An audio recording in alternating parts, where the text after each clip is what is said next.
Good morning friends, कैसे हैं आप सब लोग। होप आप सब लोग बढ़िया होंगे। सो अभी बज रहे हैं सुबह के 9। हम नहा धो के हो गए थे तैयार जल्दी, क्योंकि हम भी रात जल्दी सो गए थे। तो कल हमने कवर किया था ताजमहल और आगरा फोर्ट और ताज महोत्सव।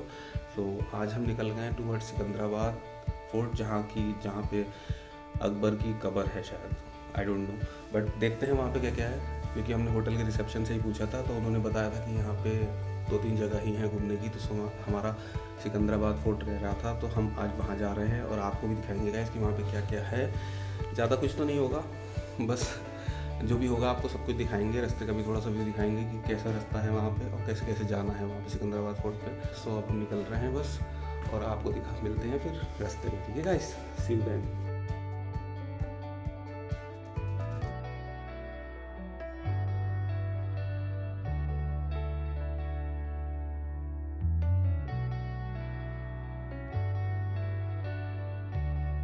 तो गाइस अभी हम पहुंच चुके हैं सिकंदरा। ये पार्किंग में आ गए थे, मेन रोड से घुसे थे अंदर, और यहाँ पे पार्किंग का टिकट मिलेगा और इधर मिलेगा सिकंदरा फोर्ट का टिकट। तो फ्रेंड्स हमने ये टिकट ले ली है, 35 रुपये की टिकट आई है। जब अच्छा हाँ 5 रुपये की ये भी है, 35 रुपये की टिकट आई है गाइस। सो अब चलते हैं सिकंदराबाद फोर्ट के अंदर। ये अकबर टॉम सिकंदराबाद मतलब एरिया का नाम है वैसे तो ये सिकंदराबाद। और चलते हैं अंदर और आपको दिखाते हैं अंदर क्या क्या है।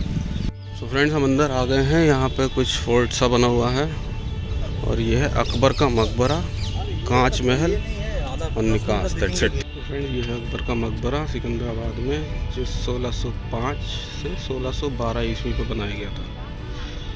इसे पॉज करके पढ़ सकते हैं आप। तो इधर चलते हैं, अकबर का मकबरा यही वाला है, इधर एरो लगा हुआ है। चलते हैं अंदर और आपको भी दिखाते हैं। गर्मी बहुत लग रही है जैकेट में, मन तो कर रहा है जैकेट उतार दूँ। चलिए दिखाते हैं आपको अंदर से, अगर वहाँ पे वीडियोग्राफी अलाउड होगी तो, ठीक है।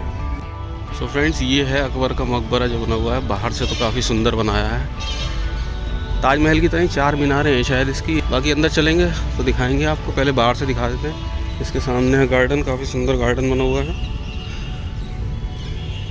तो ये देखिए फ्रेंड्स, 4 टॉम्स है इसमें, लगभग ताजमहल की तरह ही 4 टॉम्स हैं। चलिए अब अंदर की तरफ चलते हैं और फिर आपको दिखाते हैं अंदर क्या है।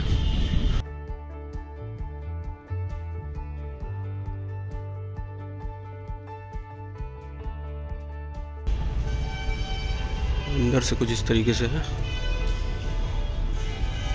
यहाँ पे बैठने की जगह होगी, दरबानों के बैठने की जगह होती है, और ऊपर टॉम्ब है इसका। चलिए और अंदर चलते हैं। अच्छा ये मेन गेट था इसका। सो गाइस ये है मेन गेट, और अंदर चलते हैं। सामने वो कुछ बना हुआ है, हो सकता है वही अकबर का मकबरा हो। मेरा भी फर्स्ट टाइम है तो मुझे ज़्यादा पता नहीं है कि वो, ये तो मेन गेट था इसका। आगे की तरफ चलते हैं फिर आपको दिखाते हैं। बाकी गार्डन बहुत अच्छा है, गार्डन बहुत अच्छा है यहाँ का। देखिए लेफ़्ट में भी है, राइट में भी है, काफ़ी खाली जगह छोड़ रखी है, और यहाँ पे प्लांटिंग भी काफ़ी अच्छी हुई है।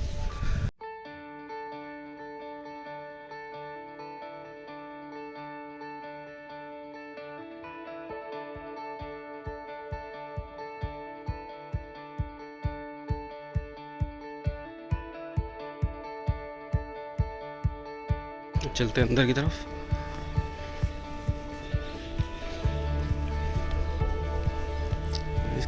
यहाँ पे एक नोटिस लगा हुआ है, कृपया जूते यहाँ उतार दीजिए। तो जैसे हमने आपको बताया था, ये कबर जो बनी है ये अकबर की पोती की है और ये उनके बच्चों की है। और ये कबर जो होती है ना, ये ऊपर से जिनकी फ्लैट होती है वो लेडी होती है, और हल्की सी चोटी भी होती है। जैसे वो वाली कबर है तो वो मेल की होती है, हल्की सी उठी हुई जो होती है। तो आगे चलते हैं। ये वाली जो कबर है गाइस, ये अकबर की पहली बीवी की है। तो जैसा कि हमने आपको बताया था, अंदर अकबर की कब्र है, उनकी बेगम, पहली बेगम की है, उनके बच्चों की है, और उनके नाती पोतों की भी है।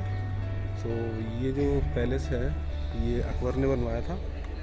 सबकी मतलब इसे जो पैलेस को कहा जाता है, इसे मुग़लों का कब्रिस्तान कहा जाता है। जैसा हमने गाइड से पूछा था तो उसने हमें बताया था ये मुगलों का कब्रिस्तान कहलाता है। यहाँ पे अकबर ने इसलिए बनवाया था क्योंकि वो चाहता था कि सबकी कब्रें यहाँ पे बने, लेकिन जो जहाँ पे मरा था उसने अपनी कब्र वहीं पे बनवा ली। जैसे ताजमहल में शाहजहाँ मुमताज़ की कब्र है, और औरंगाबाद में भी है औरंगज़ेब की कब्र है, और कुछ 1-2 कब्र उनकी पाकिस्तान में भी है शायद मुगलों की।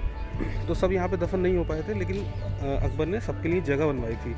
तो जगह मैं आपको दिखाता हूँ। ये जो कमरे बने हुए हैं ना, ये कमरे बने 1 2 3, यहाँ पे 40 या 45 कमरे बने हुए हैं जो अकबर ने बनवाए थे अपने वंशजों की कब्र स्थापित करने के लिए। लेकिन लक बाई चांस की उनकी कब्रें यहाँ पे नहीं हो पाई, तो ये रूम खाली पड़ गए हैं। और इनका आर्किटेक्ट कुछ इस तरीके का है, जैसे आप देख सकते हैं ये जो रूम्स बने हैं ना, यहाँ पे ना आवाज़ एको होती है। अगर बीच में खड़े होकर इसमें आप क्लैपिंग करोगे या फिर कोई भी आवाज़ निकालोगे तो इनमें आवाज़ एको होती है, because of the architecture of this room. जो आर्किटेक्चर हुआ है ना यहाँ पे, इसकी वजह से यहाँ पे आवाज़ एको होती है। और इनके जो पिलर्स हैं ना, अगर इनको हॉरिजॉन्टली सुना जाए तो अल्टरनेटिवली सुना जाए कि यहाँ पे अगर आप बोलेंगे ना, इस पिलर पर खड़े होकर अगर आप बोलेंगे तो सामने वाले पिलर पे कान लगा के अगर आप सुनेंगे तो इसकी आवाज़ वहाँ पे जाएगी गाइस। मतलब एक जना यहाँ पे कान लगा के सुनेगा और एक जना उधर बोलेगा, तो उस पिलर की आवाज़ ऊपर से होके आपको सुनाई देगी। मैंने सुनी थी अभी जो गाइड ने मुझे सुनाई थी, गाइड ने उधर से बोला था और मैं इधर सुन रहा था, तो उसने बहुत हल्के से बोला था, तो बहुत ही हल्के से बोला था उसने, और मुझे वो आवाज़ इस पिलर में सुनाई दी थी। क्योंकि ये पिलर्स जो है ना, ये पिलर थोड़े खोखले हैं, सुन सकते हैं आप। ये पिलर्स में थोड़े खोखले हैं, तो इनका आर्किटेक्चर कुछ इस तरीके से दिया गया है कि उधर की आवाज़ इधर सुनाई देती है, लेकिन ओनली हॉरिजॉन्टली, उधर की इधर की उधर, मतलब नॉर्थ की साउथ में और ईस्ट की वेस्ट, ऐसे सुनाई देती है। और ये कमरे बाकी आपको हम बताए थे, यहाँ पे 40 कमरे हैं जो कि खाली हैं। अगर जैसे कि ये कबर बनी है, तो जिसकी कबर होती थी उसका रूम कवर्ड करा दिया जाता था। सामने वाला कवर्ड है, अगर किसी और की कबर बनती उस वाले रूम में तो इसको कवर्ड करा दिया जाता चारों तरफ से। लेकिन ये खुला हुआ है क्योंकि किसी की कबर यहाँ पर और हो नहीं पाई, बस उनकी बेगम, उनके बच्ची और उनके 2 पोती पोतियों की कबर है, और किसी की नहीं है। तो आगे चलते हैं और ये रूम्स दिखाते हैं आपको।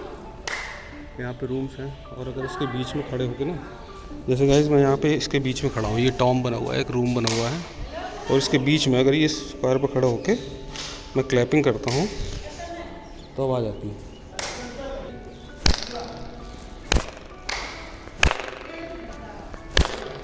देखा गाइस, इसके बीच में खड़े होकर मैंने क्लैपिंग की तो इसकी आवाज़ ना एको होती है, because of the architecture of this room. तो गाइड ने मुझे बताया था कि ये पूरा एरिया जो अकबर ने बनवाया था, जो मुगलों का कब्रिस्तान बनवाया था अकबर ने, ये पूरे 100 एकड़ में बना हुआ है। और 100 एकड़ में से शायद 6 एकड़ में ये पूरा महल बना हुआ है, बाकी जगह खाली छूटी हुई है। ये साइडों में जितनी जगह है ये सब खाली छूटी हुई है।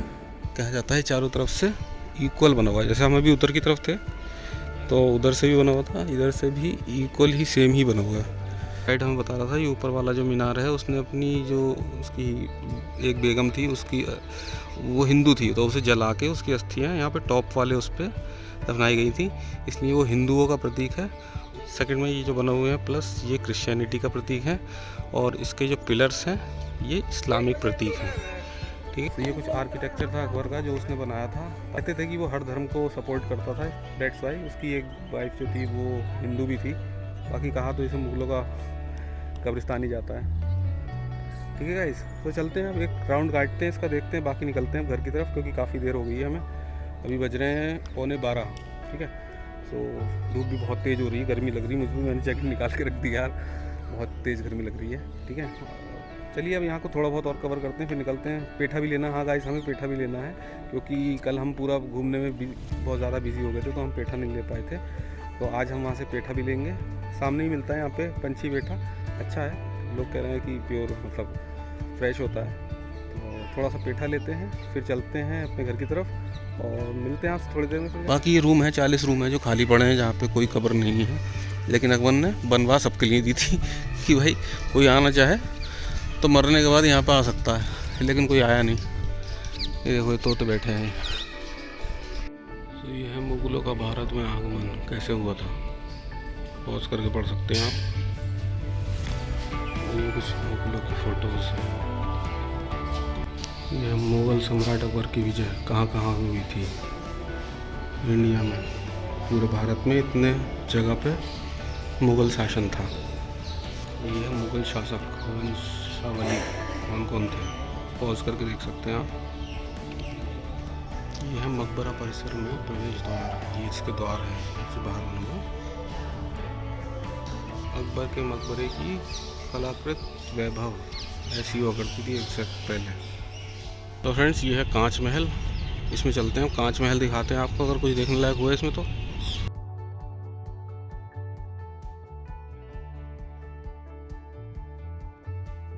ये है कांच महल, कांच तो कहीं दिख नहीं रहा इसमें।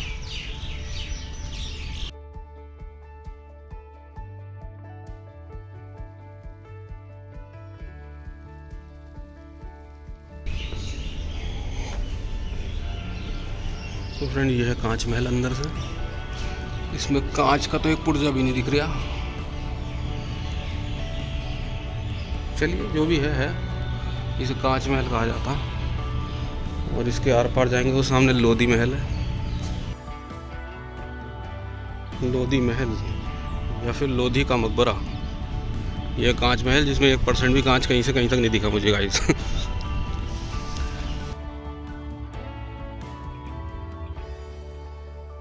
तो यह है लोधी का मकबरा, यहाँ पे देख सकते हैं गोल गोल सा बना हुआ है ये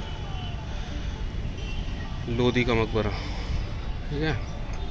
यहाँ पे लोधी की कबर होगी, लोधी कौन था ये तो हमें नहीं पता। सो इसका भी आर्किटेक्चर गाइस बिल्कुल सेम वैसे ही बना हुआ है जैसे अकबर के अंदर बनाया था। सो इसका ये मेन टॉम ये वाला है, थोड़ा बहुत डैमेज हो गया इसका आर्किटेक्चर, लेकिन देखने में लग रहा है कि बिल्कुल वैसा ही बनाया गया है जैसा अंदर अकबर के मकबरे में था, अकबर की बेगम और उनके वंशजों के मकबरे में था। इसमें बहुत सारे कमरे हैं चारों तरफ, देख सकते हैं आप।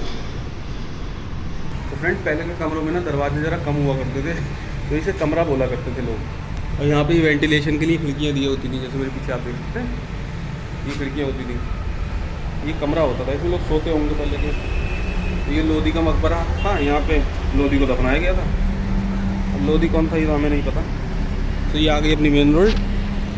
सो अब चलते हैं, गाड़ी निकालते हैं अपनी और निकलते हैं फिर घर की तरफ। पेठा वेठा ले लेते हैं, सामने भी मिल रहा है वैसे तो पेठा, लेकिन किसी ने हमसे बोला था इधर से यू टर्न लेके आना, तो उधर की तरफ पंछी पेठे वाला मिलेगा, तो वहाँ पे आपको पेठा मिल जाएगा, ठीक है। तो चलते हैं बाहर की तरफ, गाड़ी उठाते हैं अपनी और निकलते हैं फिर यार। 2-3 यहाँ पे मकबरे से बने हुए थे, वो हमने आपको दिखा दिए। तो गाइस प्लीज़ कमेंट्स करके बताइए कैसा लगा आपको ये हमारा टूर थोड़ा सा आगरे का। See you in the next vlog. तब तक के लिए हमारे चैनल को लाइक शेयर एंड सब्सक्राइब करें ताकि हम ऐसी जल्दी जल्दी ग्रो कर सकें। अगर आपको हमारा ब्लॉग अच्छा लगा हो तो प्लीज़ हमारे चैनल को सपोर्ट करें। तो मिलते हैं ऐसे किसी अच्छे से ब्लॉग में, तब तक के लिए thank you guys, see you then, bye bye.